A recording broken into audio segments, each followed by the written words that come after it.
Good morning all of you. जय श्री राधे कृष्णा, सलाम वालेकुम एंड सत श्री अकाल।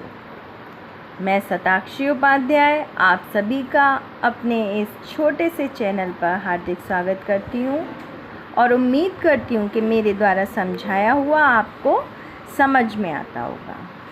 अगर आपको अच्छा लगता है तो आप इसे ज़्यादा से ज़्यादा सब्सक्राइब कर सकते हैं, शेयर कर सकते हैं एंड लाइक कर सकते हैं, मर्ज़ी आपकी है। मेरा कहने का फ़र्ज़ था वो मैंने किया है। चलिए, ये तो होता रहेगा। हम अपने काम पर ध्यान देते हैं कि हमें आपको समझाना है और आपको समझना है।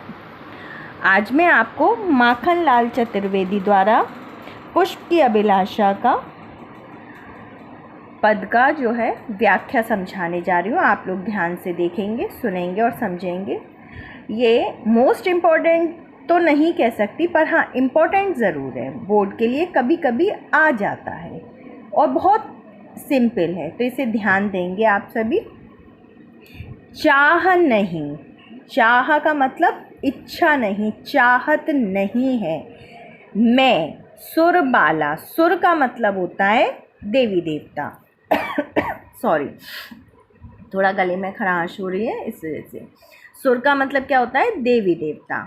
बाला का मतलब क्या होता है? कन्या, है ना। तो चाहत नहीं यानी कि मेरी कोई इच्छा नहीं है, मेरी ऐसी कोई मनोकामना नहीं है कि मैं देव कन्या के गहनों के साथ में गुथा जाऊं, यानी कि देव कन्या के गहनों के साथ में पिरोया जाऊं या गुथा जाऊं या पिरोया जाऊं। गुथा जाने का मतलब पिरोया जाऊं या पहना जाऊं। यहाँ पर कवि ने क्या कहा है?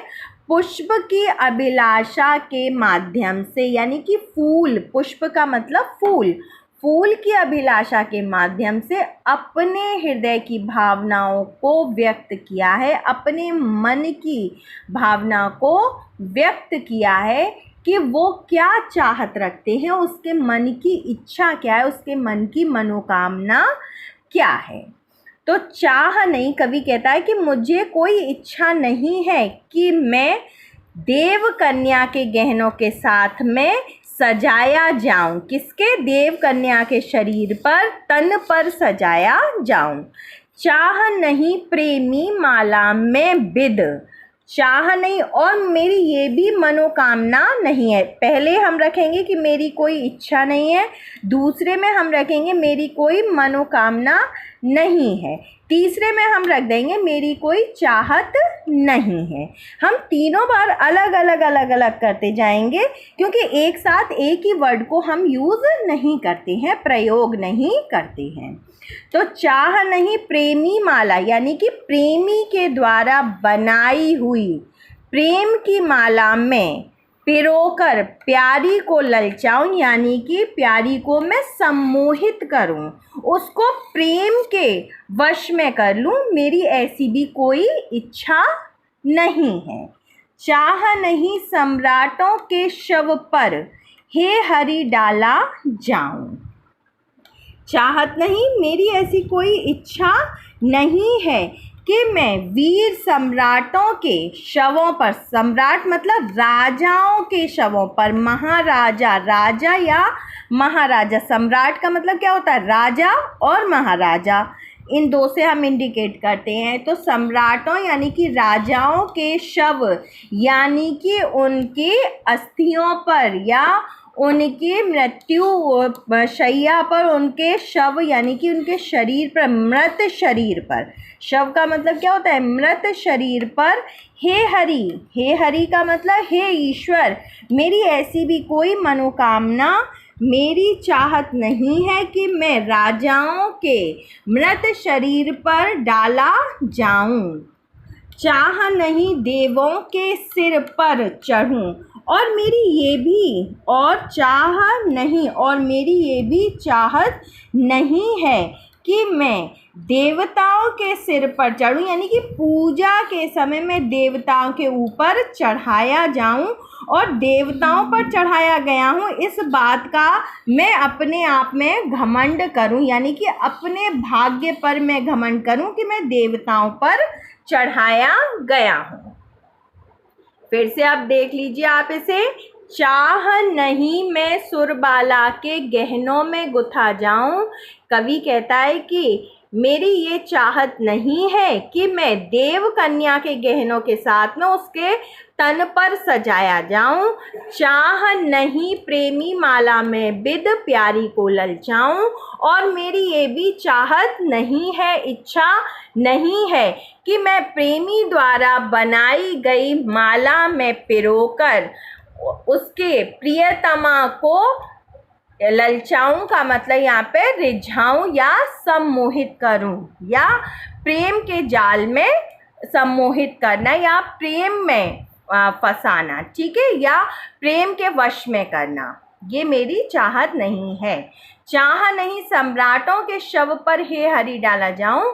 और मेरी ऐसी, हे ईश्वर, हरि का मतलब यहाँ पे क्या है, ईश्वर से, हे ईश्वर मेरी ऐसी भी कोई मनोकामना नहीं है कि मैं राजाओं के मृत शरीर पर डाला जाऊं। चाह नहीं देवों के सिर पर चढ़ूं। और मेरी ये भी चाहत नहीं है कि मैं देवताओं के ऊपर पूजा पाठ करते समय देवताओं के ऊपर चढ़ाया जाऊं और अपने इस घमंड में आ जाऊं कि मैं देवताओं के ऊपर चढ़ाया गया हूं, तो मैं अपने भाग्य पर घमंड करूं। यहाँ तक हो गया। आगे देखो अब वो क्या कहता है, मुझे तोड़ लेना बन माली, यानी कि हे बन बागीचे के माली रखवाले, माली का मतलब रखवाला, हे बगीचे के रखवाले तुम मुझे तोड़ लेना, उस पथ पे देना तुम फेंक और मुझे तोड़कर तुम उस रास्ते पर डाल देना। और हे बन के माली, हे बागीचे के रखवाले तुम मुझे तोड़ लेना और उस रास्ते पर फेंक देना मुझे जहाँ पर मातृभूमि पर शीश चढ़ाने। मातृभूमि यानी कि हमारी मातृभूमि हमारी जो पृथ्वी है, यानी कि हमारे भारत की जो भूमि है, पृथ्वी से मतलब तो पृथ्वी तो पूरा संपूर्ण संसार में है, यानी कि हमारी जो भारत की भूमि है, ठीक है, हमारी जो भारत की भूमि है, हमारी मातृभूमि यानी कि भारत माता की भूमि पर शीश चढ़ाने के लिए, यानी कि भारत माता की रक्षा करने के लिए। भूमि मतलब यहाँ पे क्या हो गया, भारत मातृभूमि पर शीश चढ़ाने का मतलब क्या है, मातृभूमि यानी कि भारत की भूमि पर अपनी भारत माता के लिए अपने शीशों को चढ़ाने के लिए, अपने प्राणों को न्यौछावर करने के लिए, अपना बलिदान करने के लिए जिस रास्ते पर जावें वीर अनेक, जिस रास्ते से होकर अनेकों वीर अपनी भारत माता की रक्षा के लिए अपने प्राणों को न्यौछावर करने के लिए जाते हैं, तुम मुझे उस रास्ते पर फेंक देना जिससे उनको उस रास्ते में कंकड़ पत्थर ना चुभें। क्यों फूल बिछने की बात कर रहा है यहाँ पर, वो रास्ते में क्यों गिरना चाहता है, क्योंकि जब वो वीर चलकर उस पर जाए तो उन्हें कोई भी कांटा या कंकड़ ना चुभ जाए जिससे उन्हें तकलीफ हो। वो इसमें मनोकामनाओं को व्यक्त किया गया है कि हे बन के माली यानी कि हे बागीचे के रखवाले तुम मुझे तोड़ लेना और उस रास्ते पर तोड़ कर डाल देना जहाँ पर अपनी भारत माता की रक्षा करने के लिए, अपने प्राणों को न्यौछावर करने के लिए अनेकों वीर जाते हैं। आ गया समझ में। अब हमारा आ जाता है इसमें, देखो भाषा कौन सी प्रयोग की गई है, तो इसमें स्पष्ट है। देखो यहाँ पे खड़ी बोली है, एकदम से उन्होंने मतलब कोई भी ऐसी बात नहीं है। ब्रज में तो बात चलती है, तू ऐसे करके बात चलती है ना, यहाँ ऐसा तो कुछ नहीं है। यहाँ उन्होंने सीधे सीधे सिंपल भाषा है, तो ये क्या है, आपकी परिमार्जित खड़ी बोली है ना, खड़ी बोली का प्रयोग किया है उसने, कोई ऐसी वैसी भाषा का प्रयोग नहीं किया है। अब आ जाता है, देखो इसमें वीर की भावना आ रही है कि वीर ने अपना न्यौछावर कर दिया, बलिदान करने की भावना आ रही है। तो जब ये सारी भावनाएं किसको इंडिकेट करती हैं, ये वीर रस को इंडिकेट करती हैं। जहाँ पे हमारा उत्साह आ जाए, हमारे अंदर जोश की भावना आ जाए, तो वो वीर रस हो जाता है। जोश आएगा, उत्साह आएगा, तो वो वीर रस के अंतर्गत आ जाता है। अब उसके बाद हमारा गुण, गुण इसमें आ जाएगा ओज। अब आप कहेंगे ओज क्या होता है? ओज होता है किसी के प्रति रुझान होना, प्रेम की भावना होना। अब आप कहेंगे प्रेम की भावना है तो श्रृंगार रस क्यों नहीं बोला आपने?